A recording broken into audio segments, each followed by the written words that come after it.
Kahit pala anong gawin mo, kung talagang ayaw nila magbago, hindi sila magbabago, no?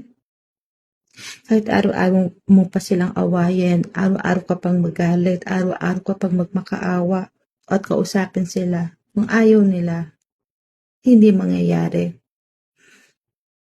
Kaya, tigilan mo nang intindihin yung mga bagay-bagay na bakit hindi nila kayang baguhin.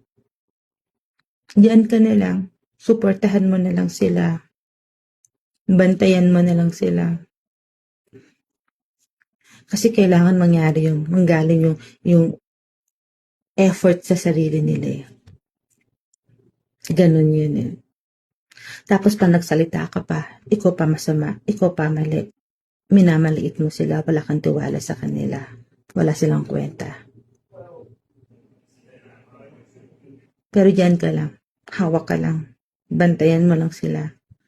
Huwag mo silang iwan. Kasi kailangan ka nila. Tandaan mo yan. Okay?